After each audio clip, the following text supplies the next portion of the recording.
Puji Tuhan, saudara-saudara kekasih dalam Tuhan. Kita harus sungguh-sungguh saling mendoakan saudara, sebab kita sedang menghadapi kuasa kegelapan.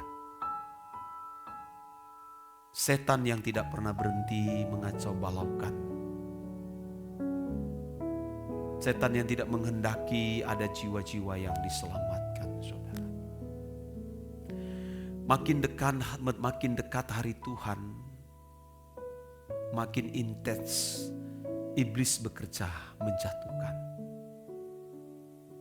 Bahkan bisa memakai orang-orang di sekitar kita, membuat kita menjadi kecewa, membuat kita menjadi pesimis, bahkan bisa membuat kita tidak percaya lagi Tuhan, membuat kita mundur, saudara. Itu sebabnya saudara, kita harus kuat di dalam doa. Kita sendiri yang menguatkan hati kita, kepercayaan kita kepada Tuhan Allah yang hidup. Tidak cukup saudara dengan hanya mendengar suara kebenaran. Karena saya pendeta yang tentu giat mendengar suara kebenaran. Tapi kalau kita tanpa persekutuan yang harmonis dengan Allah, kita akan jatuh, saudara. Karena saya banyak mendengar kesaksian. Mereka getol menjadi pembicara-pembicara. Getol menjadi apologetika, membela iman Kristen, menyatakan mana yang salah, mana yang benar. Memaparkan mengenai doktrin yang benar, yang dianggap benar, dengan beragam argumentasi, baik itu di media sosial, seminar, di dalam pertemuan ibadah kebaktian.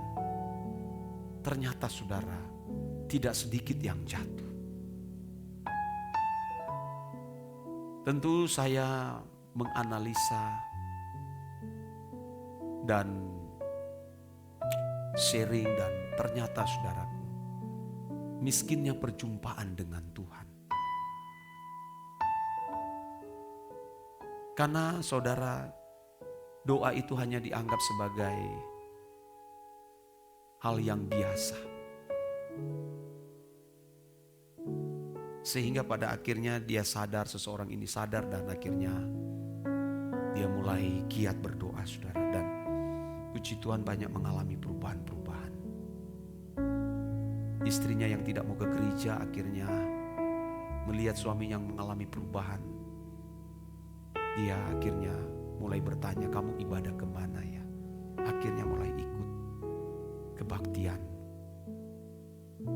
Kalau dulu katanya, ya kemungkinan besar juga dia ikut doa pagi. Dia berkata kalau istrinya bersalah, melakukan kesalahan, dia serang dengan firman. Dia serang dengan firman, saudara. Akhirnya saudara, istrinya kepahitan. Kepahitan. Tentu kita tidak boleh demikian. Orang-orang di sekitar berubah ketika kita berubah, saudara. Bukan berubah dengan perkataan kita, tapi dari kelakuan kita yang cemerlang. Ya, apalagi kalau anak-anak muda, saudara, tidak mudah melayani anak-anak muda dewasa ini. Kita tidak bisa mengkhotbahi mereka, saudara. Tak bisa. Justru ketika kita khotbahi mereka, saudara, makin banyak yang lari meninggalkan gereja. Itu banyak, saudara. Tapi bagaimana kehadiran kita memberi sentuhan nih hidup kita kepada mereka, membagi perasaan kita, membagi sesuatu, orang bisa berubah, saudara. Bukan berarti kita mengabaikan pengajaran, mutlak kita harus ajarkan. Tapi kita sendiri dulu yang lebih dulu memperagakan pengajaran itu. Saudara bisa membayangkan bagaimana murid-murid Tuhan Yesus yang sudah rata-rata di atas 30-an tahun, 40 tahun. Itu pun mereka belum dewasa. Berjalan bersama dengan Tuhan Yesus selama 3,5 tahun. Tidak dewasa. Dan Tuhan mengerti kedewasaan mereka masing-masing. Termasuk Petrus. Itu coba bayangkan. Tapi Yesus telah meninggalkan jejak. Teladan itu penting, saudara. Dan kita mengalami krisis keteladanan. Saya juga melihat diri saya sendiri, betapa sukar dan sulit menjadi teladan, saudara. Ngomong gampang. Adu argumentasi mengenai doktrin Alkitab, jangan ragukan, kita bisa. Memaparkan dengan bahasa-bahasa asli, kita bisa lakukan itu. Tapi keteladanan tidak mudah. Karena faktanya ketika kita disinggung, kita marah, kita mau ajak berantem. Kita tidak berantem secara fisik, kita berantem di media sosial. Iya, itu saya lakukan dulu, saudara. Apa untungnya? Akhirnya saling melukai. Kita tidak melakukan itu lagi, saudara. Sebaik-baiknya kita harus menjadi contoh, menjadi teladan bagi banyak orang.